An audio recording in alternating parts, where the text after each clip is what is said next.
Hi there.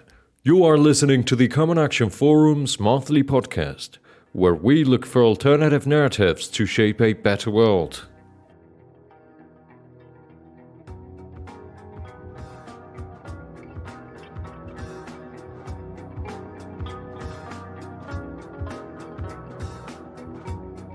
I am Tristan Torjon. It's Tuesday, the 8th of February, and for our first 2022 edition, we want to take a look at the current state of affairs in South Africa, a young democracy with a conflicted past, facing the great dilemmas of decolonization and inequality.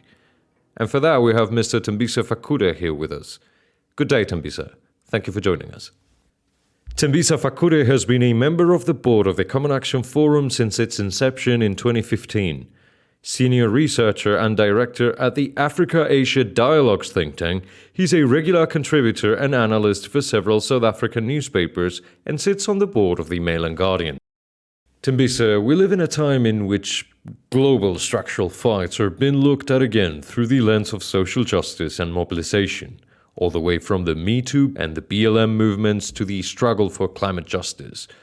One could argue that one of the key aspects of this approach is precisely that it admits structural issues are indeed interlinked, yet it also stems from a global scenario of unrest in which reactionary forces are more coordinated than ever.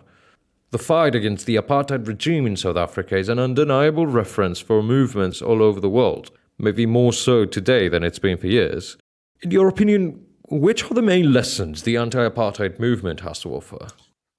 I think what the anti-apartheid movement has to offer, or the experiences around the world, will be international solidarity. That's very important.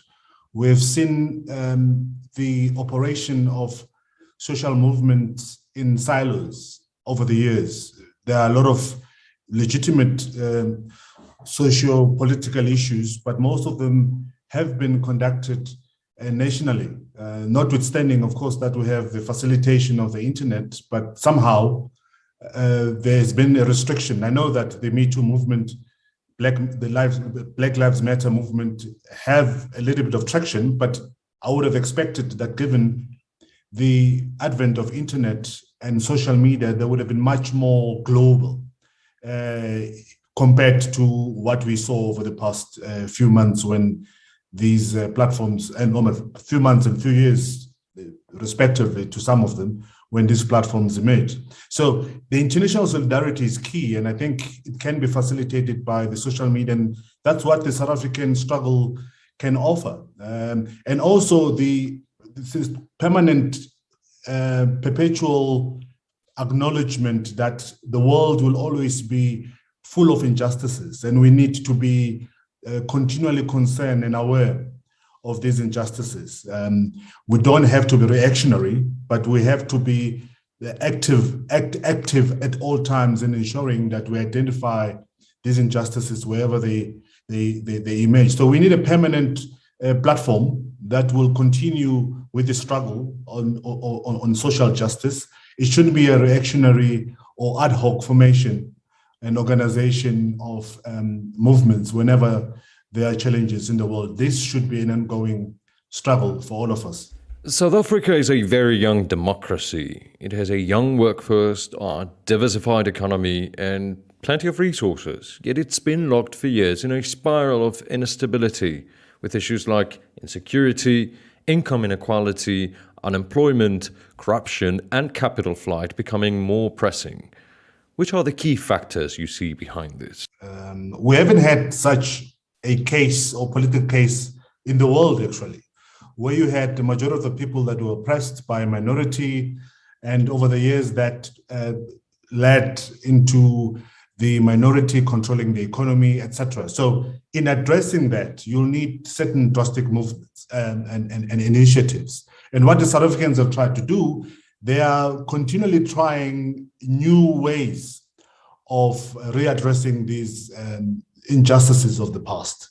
And in some instances, they find themselves wanting because the solutions tend to backlash. For example, if you're going to go radically in insisting on the white minority in South Africa to redistribute the wealth and employ Black people and empower them, chances are they will resist as it's happening. And that leads to them migrating, that leads to them finding other ways of transferring their wealth into countries where their wealth can be protected. So you need to be very careful on how you deal with this because it's very sensitive.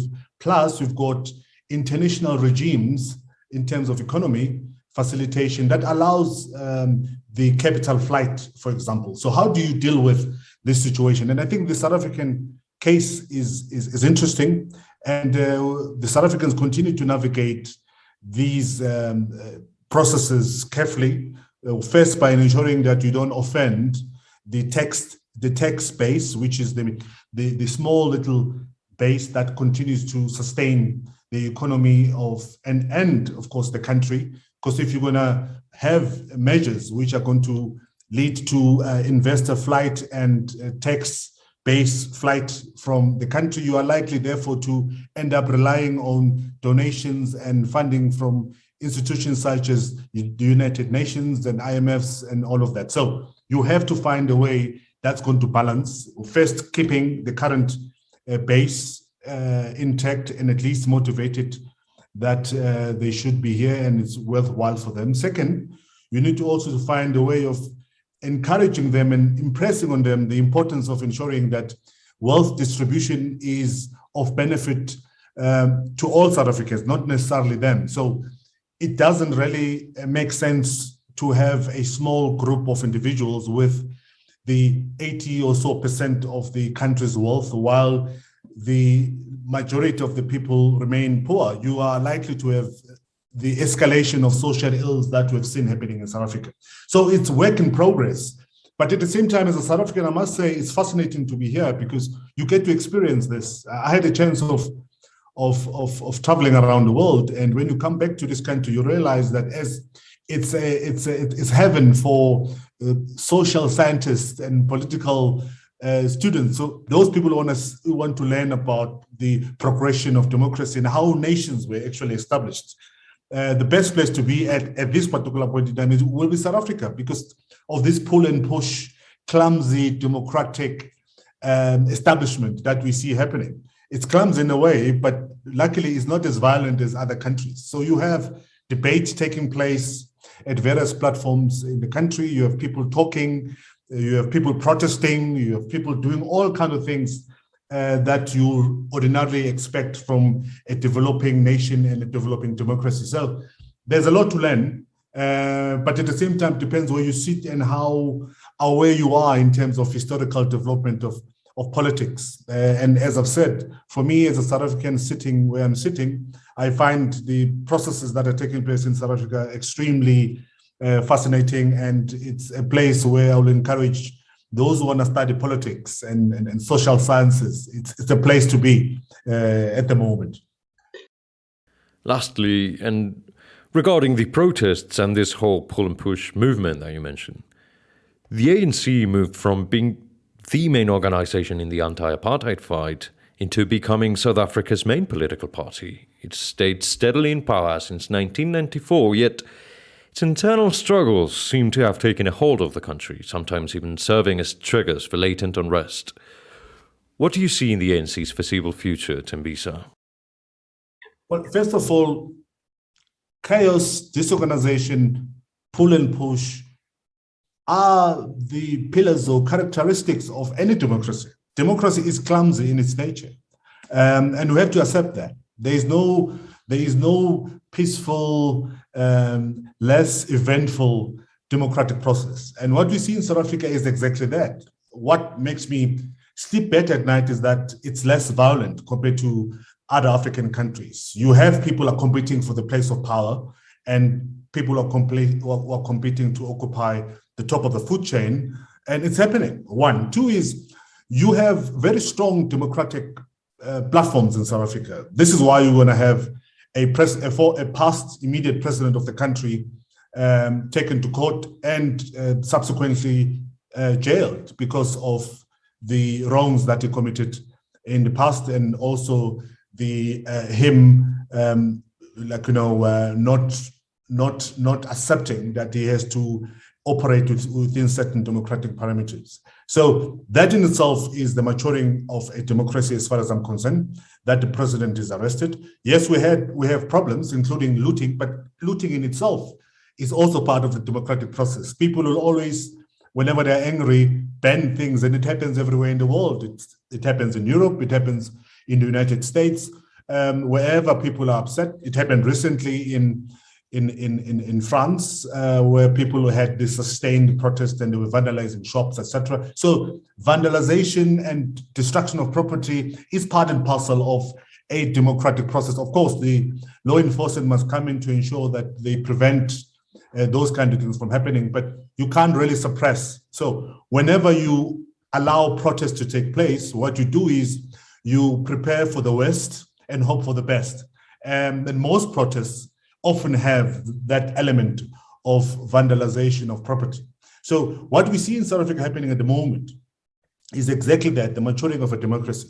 ANC has to crumble at some point. Yes, it's a glorious movement that took the people of this country from the dark days of apartheid into liberation, but it will eventually crumble because ANC, as the members of the ANC always claim, is a broad church, meaning that it consists of independent individuals who have independent thoughts, most of whom come from different political strands. Some of them are communists, some of them are socialists, some of them are Democrats, some of them are nationalists, and others are religious leaders. So all of these people came together and they were all united by one cause, which was apartheid. Now that apartheid is gone, we're beginning to see the differences in terms of political inclinations that they have. So it was expected that at some point, you were going to have this contestation of opinions within the ANC because of the nature of the movement being a broad church organization consisting of different individuals. Unlike other formations, particularly in Europe, you know that they are formations that are ideologically inclined and based.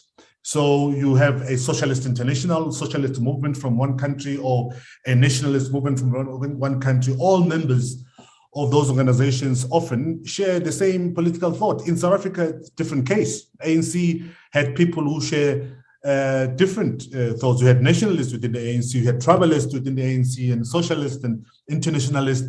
And therefore, that was, some will argue, was the eventual recipe for a collapse of this great movement. But I think they've done their work in terms of leading us to where we are now. And we must accept that these differences that exist within the ANC are not only because people are power hungry and seek to enrich themselves, but it's because of these strong ideological backgrounds that most of the ANC members have. And we have the coalition within the ANC that includes the workers' movement, which is leaning towards socialism. And you wonder how that was going to live and exist in harmony with a nationalist organization, hence the African National Congress. The organization itself is nationalist in its nature. And for me, I'll argue that nationalism is antithesis of socialism or any form of internationalism. So these are things that were expected, and they were going to be eventually the recipe for the current state that we see within the ANC. Thank you very much for joining us, Thembisa. And that's that for this edition. There will be a new edition of CAF's podcast next month. If you want to comment on this podcast or the topics covered in it, send us an email. The address is caf@commonactionforum.net. I am Tristan Torrejon. This edition was produced by the Common Action Forum team in Madrid. Special thanks to Mr. Thembisa Fakude for joining us today. And overall, thank you for listening. Until next time.